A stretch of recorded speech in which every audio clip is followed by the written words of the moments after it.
திருவள்ளூர் அருகே மதுபான கடைகளில் துளையிட்டு மதுபானங்களை திருடியவர்களை காவல்துறையினர் கைது செய்து 6 லட்சம் ரூபாய் மதுபான பாட்டில்களை டிஎஸ்பி சாந்தி உத்தரவில் பெரியபாளையம் காவல் ஆய்வாளர் வெங்கடேசன் தலைமையிலான ஊத்துக்கோட்டை குற்றப்புலனாய்வு போலீசார் பறிமுதல் செய்த. திருவள்ளூர் மாவட்டம் வெங்கல் காவல் நிலைய எல்லைக்குட்பட்ட தாமரைப்பாக்கம் மற்றும் பெரியபாளையம் காவல் எல்லையில் அமைந்த மெய்யூர் அரசு டாஸ்மாக் கடைகளில் இரவு நேரங்களில் தனியாக ஒதுக்குப்புற டாஸ்மாக் கடைகள் என்பதால் நோட்டமிட்டு அடையாளம் தெரியாத மர்ம நபர்கள் கடையின் சுவரை துளையிட்டு மதுபான கடையில் இருந்த சுமார் 6 லட்சம் மதிப்பிலான மதுபான பாட்டில்களை திருடி சென்றனர். 2 அரசு டாஸ்மாக் மதுபான கடைகளில் நடந்த கண்ணக்களவு தொடர்பாக வழக்குப்பதிவு செய்யப்பட்ட சம்பவம் குறித்து திருவள்ளூர் மாவட்ட காவல் கண்காணிப்பாளர் சீனிவாச பெருமாள் மற்றும் ஊத்துக்கோட்டை டிஎஸ்பி சாந்தி உத்தரவின் பேரில் காவல் ஆய்வாளர் வெங்கடேசன் தலைமையில் தனிப்படை அமைக்கப்பட்டு ஊத்துக்கோட்டை குற்றப்புலனாய்வு காவல் துறையினர் குற்றவாளிகளை தேடி வந்த நிலையில் வழக்கில் சம்பந்தப்பட்ட மேல் செம்பேடு கிராமத்தைச் சேர்ந்த பிரபாகரன், பூச்சியத்திபேடு கிராமத்தை சார்ந்த சரத்குமார், எர்ணாகுப்பம் கிராமத்தை சார்ந்த இன்னாச்சிமுத்து, அலமாதி கிராமத்தை சார்ந்த எப்பேன் மற்றும் இசக்கிதுரை, வட மாநிலத்தைச் சேர்ந்த தர்மேந்தர் ஆகியோரை ஊத்துக்கோட்டை சரக காவல் துணை கண்காணிப்பாளர் சாந்தி உத்தரவின் பேரில் ஆய்வாளர் வெங்கடேசன் தலைமையில் ஊத்துக்கோட்டை குற்றப்புலனாய்வு தனிப்படை காவல் துறையினர் வடமதுரை எர்ணாகுப்பம் பகுதியில் மினி வேனில் பதுக்கி வைத்திருந்த மது பாட்டல்களை பறிமுதல் செய்ததுடன் இதில் தொடர்புடைய 6 பேரை கைது செய்து விசாரணை செய்ததில் வெங்கல் மற்றும் பெரியபாளையம் காவல் நிலைய எல்லைக்கு உட்பட்ட மதுபான கடைகளின் சுவரில் துளையிட்டு மதுபானங்களை திருடியது போலீசாரின் விசாரணையில் தெரியவந்தது. மேலும் அவர்களிடமிருந்து விசாரணை நடத்தி திருடுபோன 4 லட்சம் ரூபாய் மதிப்புள்ள மதுபான பாட்டில்களையும் மினிவேனையும் பறிமுதல் செய்து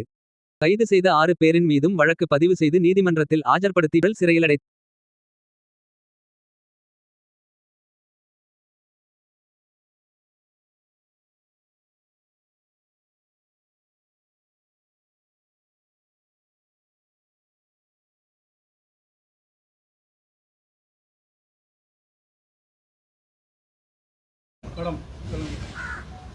last month November 30 last month November 30 night ஒரு 12 மணியிலிருந்து 1 நைட்டு 3 மணிக்குள்ளே ஏர்லி மார்னிங் வந்து நம்ம வெங்கல் லிமிட்டில் இருக்கிற தாமரைப்பாக்கம் டாஸ்மாக். ஸோ அதில் வந்து ஒரு சந்தேக நபர்கள் ஒரு 4-5 பேர் சேர்ந்து ஸோ டாஸ்மாக் சைடில் வந்து ஓட்டை போட்டு கிட்டத்தட்ட வந்து ஒரு 1.25 லட்சம் ரூபா மதிப்பு இருக்கிற வந்து ஒரு 900 டாஸ்மாக் பாட்டிலை வந்து எடுத்துகிட்டு போயிருக்காங்க. ஸோ அது சம்மந்தமாக வந்து நாங்கள் வழக்கு பதிவு பண்ணி புலன் விசாரணை பண்ணிகிட்டு இருந்தோம். ஸோ வெங்கல் இன்ஸ்பெக்டர் தலைமையில் வந்து எங்கள் திருவள்ளூர் எஸ்பி சாரோட இன்ஸ்ட்ரக்ஷன்ஸ் படி வெங்கல் இன்ஸ்பெக்டர் தலைமையில் ஒரு டீம் ஃபார்ம் பண்ணி ஸோ குற்றவாளிகளை தேடிட்டு இருந்தோம். ஸோ இந்த மீன் ஒயில் வந்து அது ஒரு 10 டேஸ்க்கு அப்புறம் மறுபடியும் வந்து பெரியபாளையம் லிமிட்டில் மெய்யூர் டாஸ்மாகில் வந்து அதே சேம் எம்ஓ அதே சேம் மாடலில் வந்து அதே டாஸ்மாக் சைடில் அதே சேம் டைமிங்கு அதே 12 to 3 டைமிங்கில் அதே மாதிரி வந்து செவத்தில் ஓட்டை போட்டு ஸோ அங்கேயும் வந்து கிட்டத்தட்ட வந்து 5 லேக்ஸில் இருக்கிற டாஸ்மாக் பாட்டில்ஸை வந்து எடுத்துகிட்டு போயிருந்தாங்க. ஸோ இது சம்மந்தமாக வந்து எங்கள் டீம் வந்து நிறைய எஃபர்ட் எடுத்து ஸோ குற்றவாளிகளை தேடி நேற்று வந்து ஈவினிங் வந்து வெங்கல் இன்ஸ்பெக்டர் அவங்க வந்து வாகன சோதனை பண்ணிகிட்டு இருக்கும்போது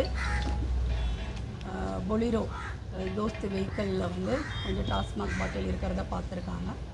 ஸோ அதில் வந்து அந்த சந்தேக நபரை விசாரிக்கும் போது அவர் வந்து கொஞ்சம் கரெக்டாக பதில் சொல்லலை. கரெக்டாக விசாரித்த பிறகு வந்து இந்த டாஸ்மாக் அஃபென்ஸ் பண்ணதை வந்து சொன்னார். அந்த லீட் பிடிச்சு போய் பார்க்கும்போது இந்த அக்கரன்ஸில் வந்து மொத்தம் 6 குற்றவாளிகள் இருந்திருக்காங்க. இதில் வந்து 2 பேர் வந்து பம்மல் லிமிட்டில் சென்னையில் இருக்காங்க. இதில் ஒருத்தர் வந்து ஒடிசா இங்கே வேலை செஞ்சிட்ருக்காரு. ஸோ 2 பேர் வந்து வெங்கல் லிமிட்டில் இருக்காங்க, 2 பேர் வந்து பெரியபாளையம் லிமிட்டில். ஸோ இவங்களுக்கு வந்து இப்போ வருமானம் கம்மியாக இருக்குது, வேலை இல்லைன்றதுனால சரி இந்த மாதிரி வந்து தாமரைப்பாக்கம் ஒயின் ஷாப்பில் ஃபஸ்ட்டு பிடிச்சிருக்காங்க. சரி அது கொஞ்சம் ஐசோலேட்டட் ஏரியாவில் தனியாக இருக்கிறத பார்த்துட்டு அஃபென்ஸ் பண்ணலாம் டிசைட் பண்ணிவிட்டு பண்ணுறாங்க. இவங்க 6 பேருமே ஃப்ரெண்ட்ஸு. ஸோ நம்ம முழுக்க வெங்கல் இன்ஸ்பெக்டர் அந்த டீம் தொடர்ந்து ஃபாலோ பண்ணி குற்றவாளிகளை கைது பண்ணிட்டாங்க. ஸோ ப்ராப்பர்ட்டியும் ரெக்கவரி பண்ணியாச்சு. இப்போ குற்றவாளிகளை கைது செய்து நீதிமன்ற காவலுக்கு அனுப்பிடுவாங்க.